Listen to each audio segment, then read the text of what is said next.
masjidnya polisi dibom oleh polisi di Pakistan, sesama polisi, cuma yang satu polisi biasa, yang satu polisi Wahabi. Meninggalnya banyak sekali itu, coba di googling. Pelakunya adalah polisi yang terpapar oleh Laskar At-Thaibah. Dan bahkan ada polisi yang terpapar Wahabi ketika ada korban pemerkosaan perempuan melaporkan, "Pak, saya diperkosa." Setelah diselidiki pemerkosanya Islam, akhirnya Pak, laporannya tidak ditindaklanjuti. Kenapa? Alasannya, dia adalah budak yang halal untuk diperkosa. Satu-satunya lembaga negara yang hari ini punya aturan anggotanya tidak boleh menganut paham Wahabi Salafi, hanya Polri loh. Hanya Polri.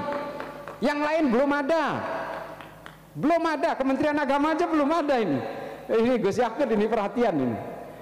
Nah ini Polri itu punya Perpol nomor 7 tahun 2022 yang melarang semua anggota polisi dimanapun yang bertugas di seluruh dunia ini, anggota Polri ya, tidak boleh menganut paham Wahabi Salafi. Aturannya sahih, ditandatangani oleh Kapolri dan Wakapolri, ditambah dengan surat edaran dari Wakapolri. Ini akan diberlakukan secepatnya, dan betul sudah kurang lebih sekitar 800 perwira aktif yang sudah ditindak, diberikan pemahaman, dikarantina, diluruskan pemikirannya.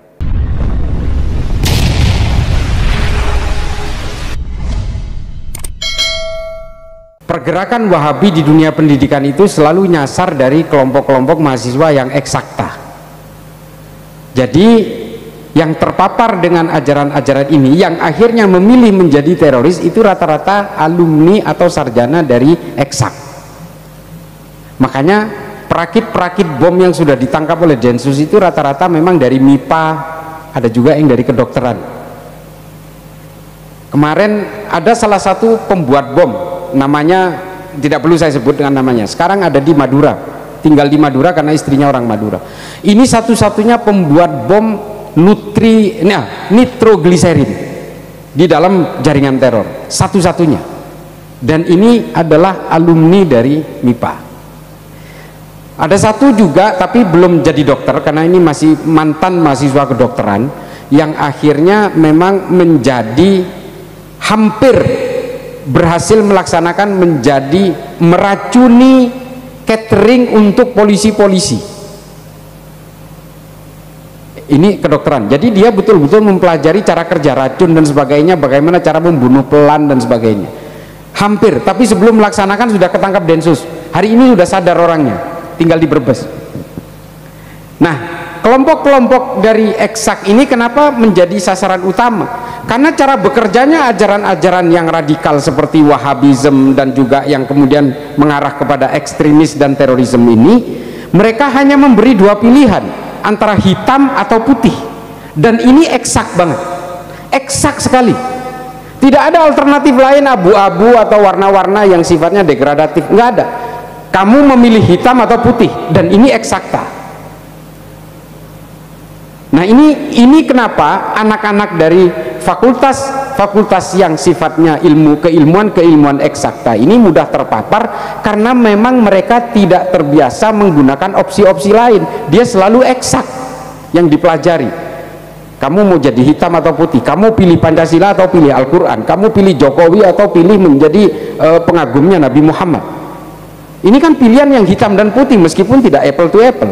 Nah ini yang diberlakukan kepada mereka untuk melakukan proses infiltrasi ideologis. Makanya kalau orang yang berpendidikan yang masuk ke jaringan teror itu rata-rata dari mahasiswa eksak, kedokteran, MIPA, atau setidaknya dia ketika SMA itu fisika, biologi, bukan sosial. Makanya banggalah mahasiswa-mahasiswa yang waktu SMA-nya sosial.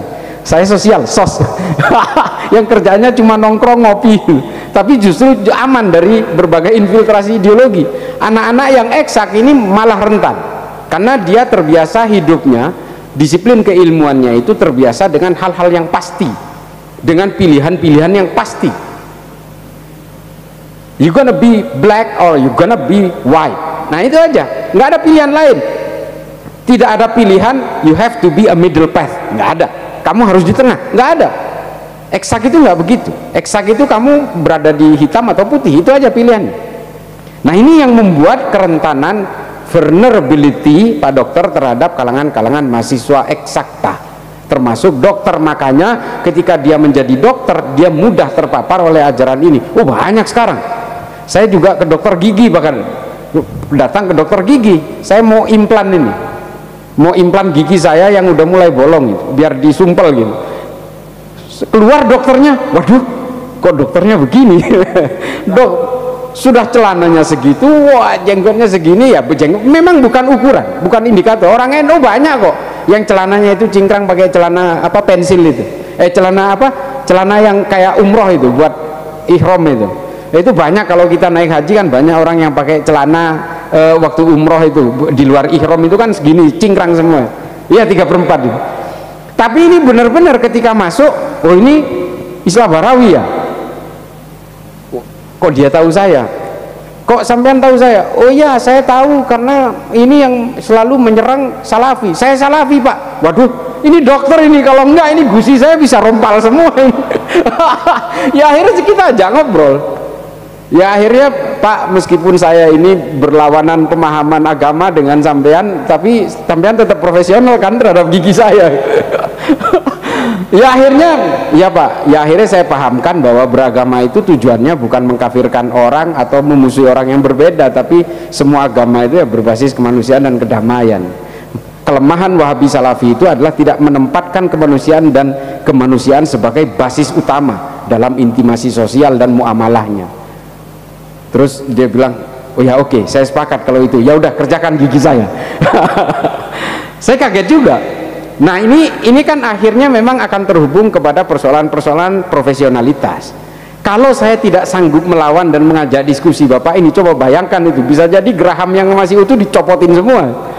Nah ini juga terjadi di Pakistan, Pak Dokter. Dokter-dokter di sana hari ini sedang mengalami permasalahan karena banyak yang terpapar oleh ajaran ini lewat organisasi namanya Laskar At-Thaibah. Jadi pasien pun mereka pilih. Kalau pasiennya non-Islam atau Islam yang tidak sama dengan dia, tidak akan dilayani. Ini di delegasi Pakistan kemarin berbicara di Tunis ke saya. Dia bilang di Pakistan itu persoalan itu juga berada di kalangan profesi. Nah ini kan bahaya semua. Nah oleh karena itu ya dokter-dokter NU harus diperbanyak, karena NU ini mohon maaf, kalau ada dokter hewan berbasis NU, kalaupun ada anjing pun kayaknya bakal disuntik itu, karena memang ini profesionalitas itu menjadi tinggi dan hanya kader-kader NU yang siap untuk melakukan itu. Nah ini kalau persoalan-persoalan ranah-ranah profesi ini sudah terpapar oleh persoalan ideologis, bahaya sekali. Kemarin Pak, ini terakhir Pak Dokter, ini soal polisi. Masjidnya polisi dibom oleh polisi di Pakistan.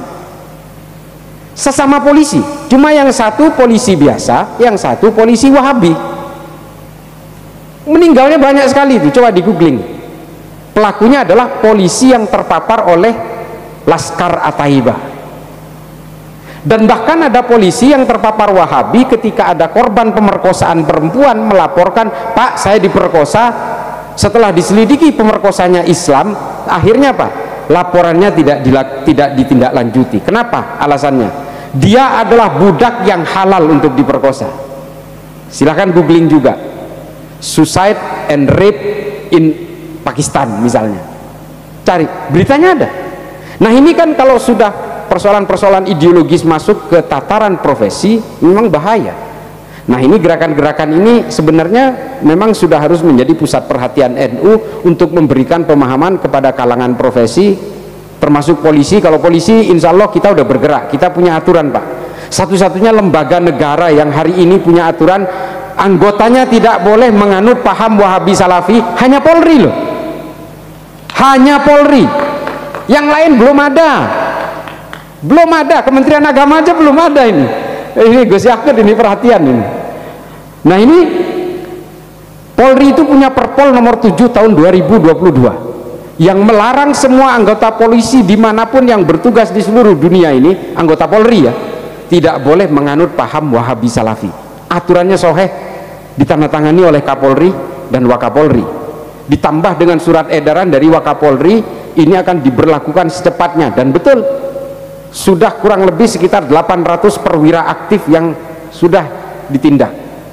diberikan pemahaman, dikarantina, diluruskan pemikirannya.